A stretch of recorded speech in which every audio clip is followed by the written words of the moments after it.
सभी विश्ववासियों को मकर संक्रांति के पावन पर्व की हार्दिक शुभकामनाएं। मकर संक्रांति को भारत में अन्य नामों से भी जाना जाता है, बिहू, पोंगल, उत्तरायण, खिचड़ी। और मकर संक्रांति जैसा कि मकर मतलब राशि, मकर राशि, और संक्रांति मतलब ट्रांजिट, किसी में किसी के पास होना या किसी में समाना, प्रवेश करना। तो मकर राशि के समीप होने से सूर्य की इसी गति को मकर संक्रांति के नाम से जाना जाता है। और मकर संक्रांति का एक वैज्ञानिक महत्व है, क्योंकि हर महीने आपने देखे होंगे त्योहार, सब चीजें बदलते रहते हैं, उनकी तिथियां फिक्स नहीं होती हैं, क्योंकि वो चंद्रमा की गणना के आधार पर होते हैं।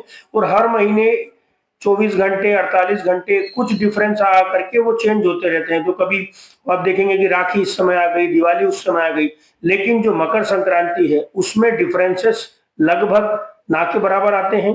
ये डिफरेंसेस 14 जनवरी को ही अधिकतर होते हैं, और खासकर किसी केसेस में 13 जनवरी या 15 जनवरी हो सकते हैं। तो ये एक निश्चित है, क्योंकि ये सूर्य के दो प्रकार से निकटता को दर्शाता है, एक उत्तर की दिशा की ओर उत्तरायण, और एक दक्षिण की दिशा की ओर दक्षिणायन।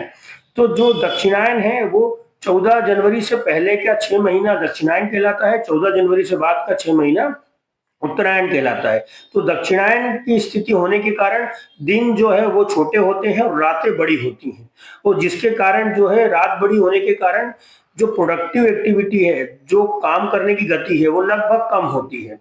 इसी कारण से जब सूर्य उत्तरायण की दिशा में प्रस्थान होता है तो उस समय दिन बड़े होते हैं, रातें छोटी होती हैं। तो इसके कारण जो है काम और कार्यशीलता बढ़ती है। साथ ही साथ एक और बड़ी चीज होती है कि जो ये समय आता है 14 जनवरी, इसके मकर राशि में प्रवेश करने के एक माह बाद लगभग फसलों की कटाई चालू हो जाती है। फसलों की कटाई चालू होने से खेत खलिहानों में जो है लोगों को पैसा आना चालू हो जाता है, मतलब एक समृद्धि का प्रतीक भी होता है। इसी के साथ साथ आप देखेंगे कि उसके बाद के जो 4 महीने हैं, उन 4 महीनों में अवसर, बसंत ऋतु, इसके बाद में ग्रीष्म ऋतु, इसमें सारे अवसर, लग्न, मुहूर्त, क्योंकि दिन बड़े होने के कारण समय प्रोडक्टिव एक्टिविटी के साथ में यूज होता है।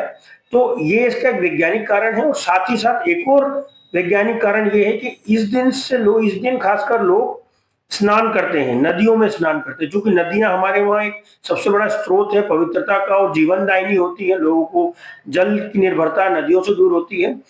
वाष्पीकरण की प्रक्रिया, पानी हमारे यहाँ जून, जुलाई, अगस्त, सितंबर इन 4 महीनों में गिरता है, लेकिन इन 4 महीनों के बाद जो पानी बनने की प्रक्रिया चालू होती है वो इसी समय से चालू होती है। इसी 4 से 5 महीनों में 14 जनवरी से लेकर के 14 जून के बीच में वाष्पीकरण की प्रक्रिया पूर्ण होती है। जब वाष्पीकरण की प्रक्रिया जमीन से नदियों के माध्यम से जब होने लगती है, तो नदियों में जो वो तत्व हैं, वो तत्व पानी में सबसे ऊपर आते हैं, जिससे स्नान करने से, डुबकी लगाने से हमें रोगों से, त्वचा संबंधी और अन्य रोगों से मुक्ति मिलती है। तो इस वाष्पीकरण की प्रक्रिया के कारण नहाने का प्रचलन है, जो कि पूर्णतः वैज्ञानिक है। और इसके साथ साथ हमारे यहाँ के अवसर, त्योहार, सभी इन सब चीजों पर निर्भरता जो है इस उत्तरायण के बाद चालू होती है। तो ये हमारे लिए एक खुशी का और एक अच्छा माहौल प्रदान करने वाला अवसर होता है। तो हम सब इस वैज्ञानिक पद्धति, जिसमें 14 जनवरी संक्रांति से हमारे हर्षोल्लास और आगे के कार्य की गति की शुरुआत होती है, तो हम लोग सभी लोग इसको बड़े हर्षोल्लास के साथ मनाएं। और इसके साथ ही सभी लोगों को पुनः मकर संक्रांति की हार्दिक हार्दिक शुभकामनाएं। बहुत बहुत धन्यवाद।